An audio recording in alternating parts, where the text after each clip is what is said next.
Paris, octobre 1941. Un froid précoce mordait les pierres de la ville. Une froidure qui semblait émaner autant des uniformes gris qui parcouraient ses artères que du ciel bas et plombé.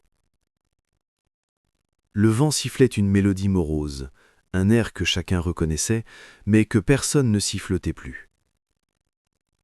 Le Paris de la lumière n'était plus qu'un souvenir, voilé par la fumée des cigarettes allemandes et la peur. Élise Leroy se faufila dans la pénombre naissante, son cartable à dessin serré contre sa poitrine comme une armure. Chaque bruit de bottes sur le pavé lui faisait accélérer le pas. Elle rentrait de l'école des beaux-arts où elle tentait désespérément de préserver une parcelle de beauté dans un monde devenu laid. Ce soir-là, un orage imprévu éclata, transformant les rues en torrents glacés. La pluie crépitait, cinglante, forçant les rares passants à courir vers des abris précaires. C'est alors qu'elle l'aperçut, blotti sous le porche d'un immeuble, essayant de protéger un livre de la tourmente. Un homme, un uniforme, allemand. Son instinct lui hurla de fuir, mais la pluie était devenue diluvienne. Elle hésita, son regard croisant le sien. Il n'avait pas le regard dur et arrogant qu'elle associait à l'occupant. Il avait des yeux d'un bleu pâle, étrangement mélancolique, et une mèche de cheveux blonds plaquée sur son front par l'averse. Il lui fit un petit signe de tête, comme pour lui céder une partie du maigre abri. « Kommen Sie herein.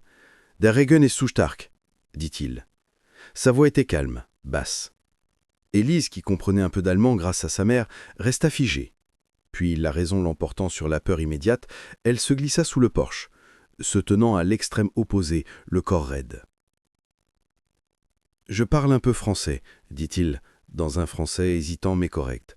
« Je ne veux pas vous effrayer. » Elle ne répondit pas, fixant la rue inondée. « Je m'appelle Lucas Hoffmann, » poursuivit-il, comme pour briser un silence qui n'était fait que de tension.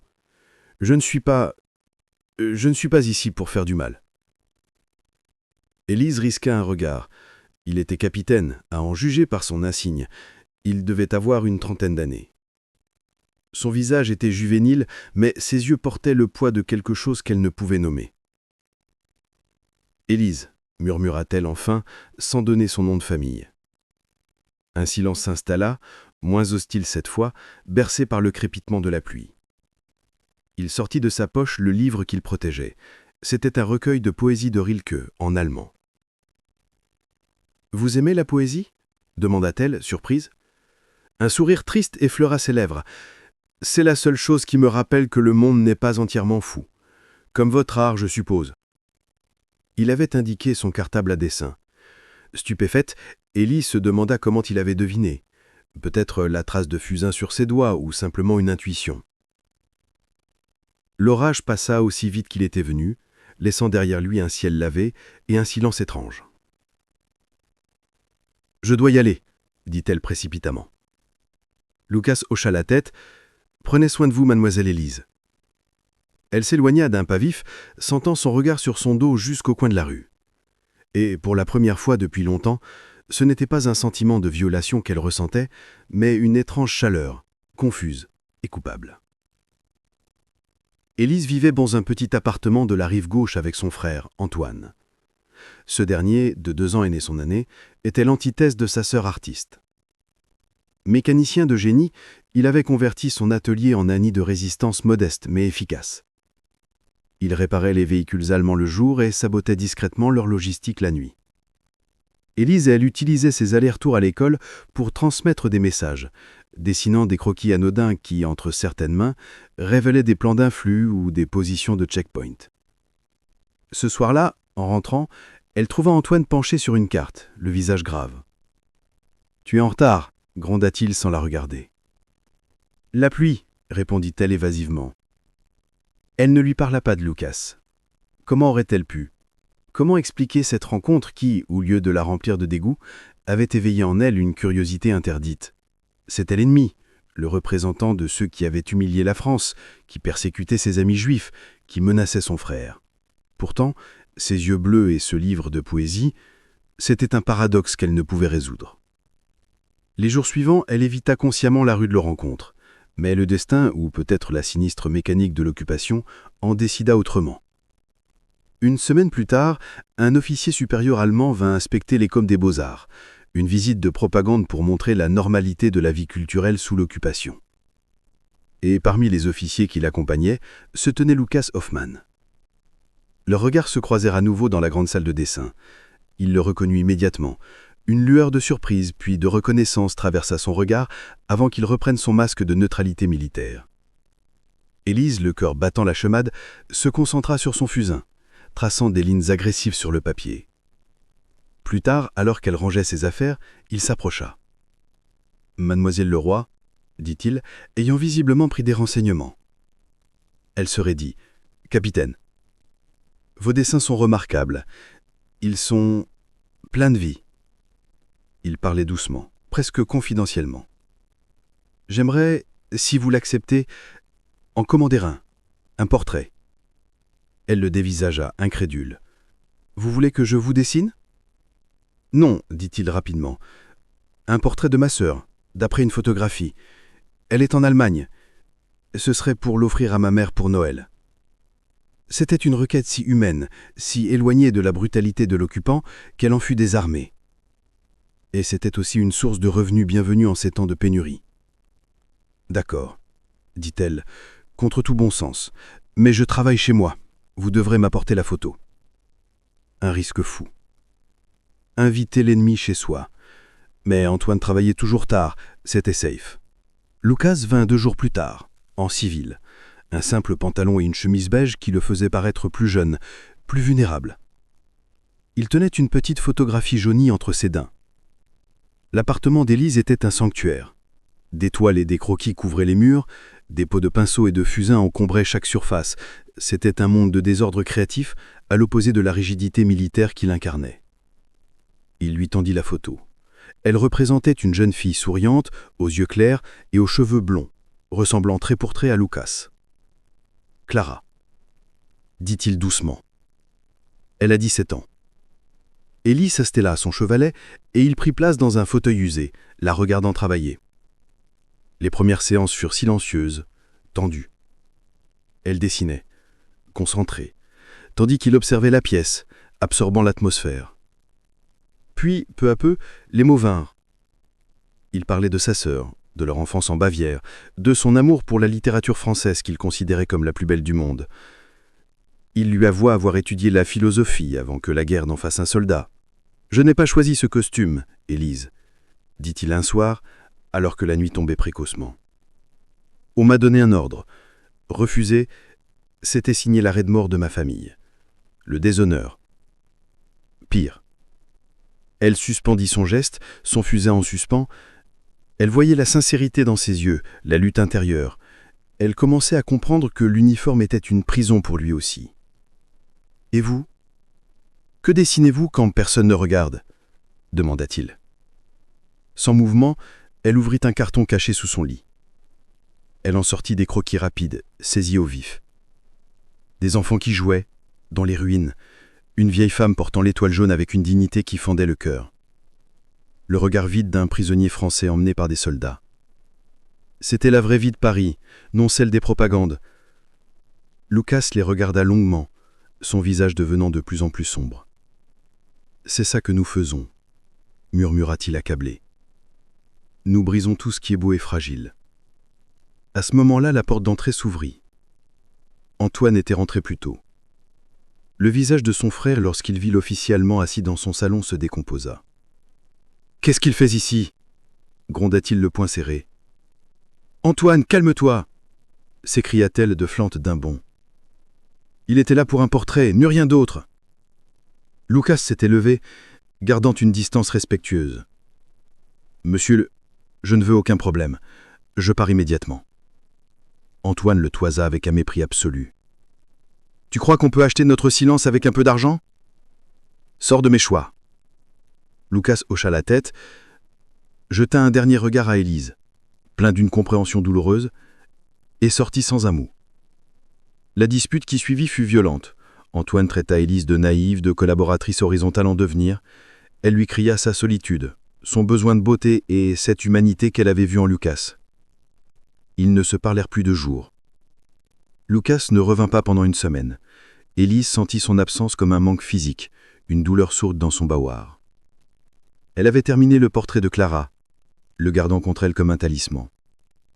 Un après-midi qu'elle se rendait chez une amie pour déposer un message pour la résistance, elle le vit. Il était assis sur un banc, près de la Seine. En civil. Il semblait l'attendre. « Élise, » dit-il en se levant. « Je devais m'excuser. Je ne voulais pas causer de problème avec votre frère. »« Ce n'est pas de votre faute, » répondit-elle, le cœur battant. Ils marchèrent le long du fleuve, gris et paresseux. La tension entre eux était palpable, un mélange de désir, de peur et de culpabilité. Il s'arrêta, se tournant vers elle. « Je sais ce que vous pensez de moi, et vous avez raison. Je porte cet uniforme, je participe à cette machine. Mais chaque jour, je meurs un peu plus à l'intérieur. Je déteste ce que je vois, ce que je suis obligé de faire. » Il s'arrêta, se tournant vers elle. « Mais vous êtes la première chose vraie que j'ai vue depuis le début de cette guerre. Votre talent, votre courage, votre colère silencieuse. Je suis tombé amoureux de vous, Élise. Je le sais, c'est une folie dangereuse, mais je ne peux pas le nier. » Ces mots résonnèrent dans le silence, plus bruyants que des coups de feu. Élise le regarda, les larmes aux yeux. Elle aussi ressentait cette attraction irraisonnée, cette connexion qui transcendait les frontières et les uniformes. C'était mal, c'était dangereux, mais c'était vrai. Sans réfléchir, elle s'approcha et posa une main sur sa joue. Sa peau était chaude. « Moi aussi, Lucas, » chuchota-t-elle. « Moi aussi. C'est une folie. » Il se pencha et l'embrassa. Ce fut un baiser désespéré, salé par les larmes qu'ils refoulaient tous les deux, un baiser qui goûtait l'interdit et la promesse d'une perdition partagée. C'était doux, profond et déchirant. Quand ils se séparèrent, le monde autour d'eux avait changé. Ils étaient désormais complices, unis par un secret plus lourd que tout. Leur relation devint une clandestinité dans la clandestinité. Ils se retrouvaient dans une petite chambre de bonne, sous les toits, que Lucas avait louée sous un faux nom. C'était leur univers, leur bulle, où la guerre n'existait pas. La première fois qu'ils firent à l'amour, ce fut une lente découverte, empreinte de toute l'attention accumulée. La pièce était baignée de la lumière dorée du soir, filtrant par la lucarne. Ils se déshabillèrent avec une lenteur révérentielle, comme s'ils craignaient de briser le sortilège. Lucas embrassa chaque centimètre de sa peau, comme pour en graver la mémoire. Ses mains, celles d'un soldat, étaient étrangement douces sur son corps. Il traça le contour de ses hanches, le creux de son dos, la courbe de ses seins avec une adoration qui la fit frémir. « Tu es si belle !» murmura-t-il contre sa peau, sa voix rauque d'émotion. Élise se laissa aller, explorant à son tour son corps, les muscles tendus de ses épaules, la cicatrice pâle sur son flanc, les battements précipités de son cœur contre le sien. Il n'était plus l'officier allemand. Il était un homme, son homme. Leur union fut d'abord tendre, presque timide, puis devint plus urgente, plus passionnée. C'était un acte de rébellion ultime, une affirmation de la vie au milieu de la mort. Dans leurs étreintes, ils n'étaient plus français ou allemands. Ils étaient un homme et une femme, cherchant désespérément du réconfort et de la chaleur dans le froid de l'histoire.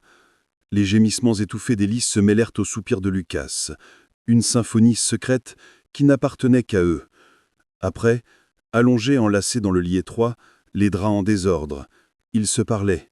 « Si on te découvre avec moi » chuchota-t-elle, la tête sur son torse. « Je sais » dit-il en serrant son épaule. « Et toi, si ton frère » Ils laissèrent les phrases en suspens.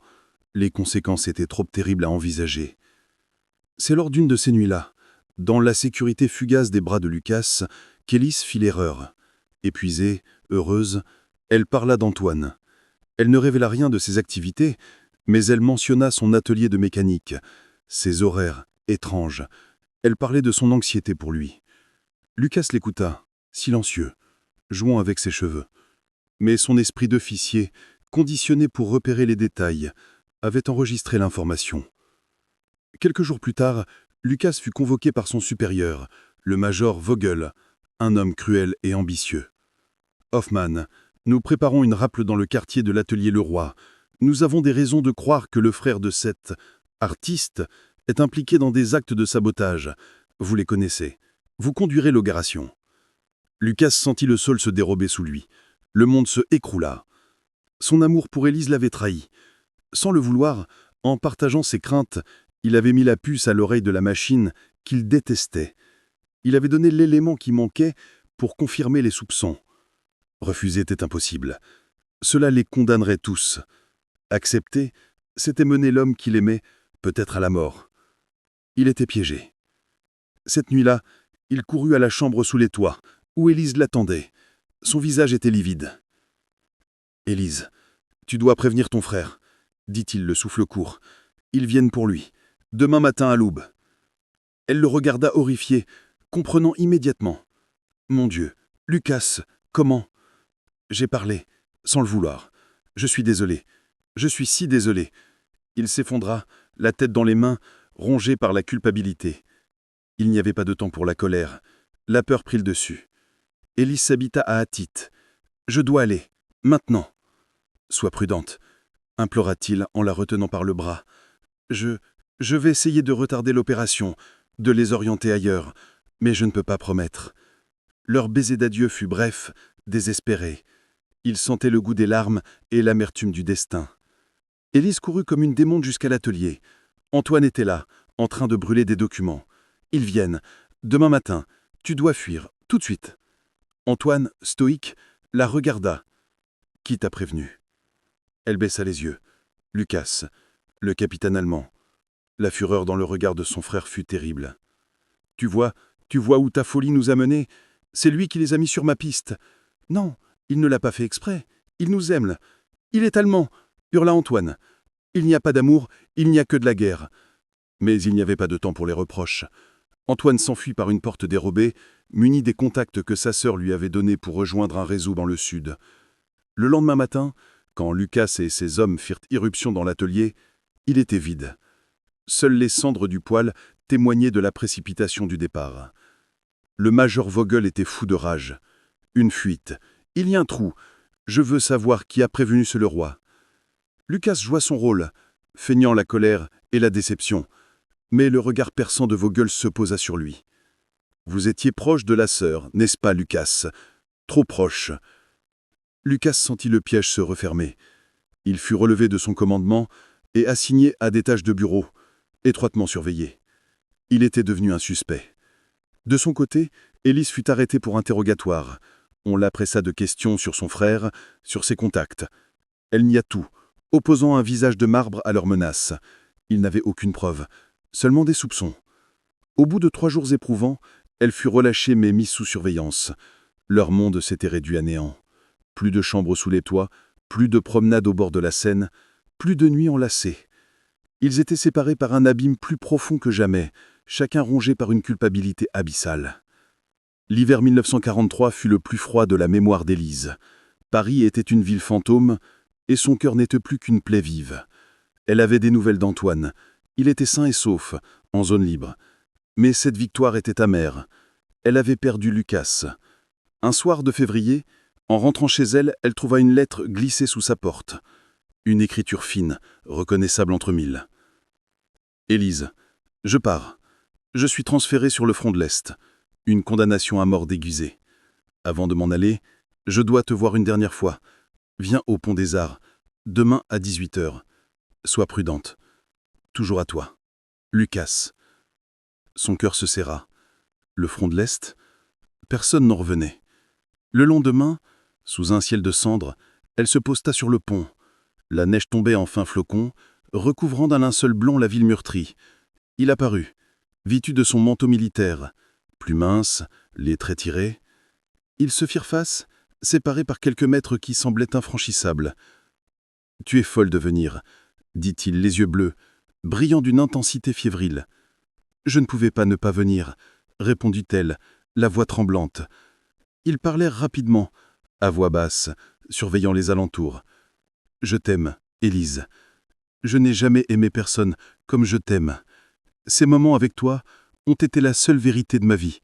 Pardonne-moi pour tout. » Il n'y a rien à pardonner, sanglota-t-elle. Nous sommes les victimes de cette guerre, toi autant que moi. Je t'aime, Lucas. Ils s'embrassèrent, là, au milieu du pont, sous la neige qui tombait. Un baiser froid, désespéré, un adieu.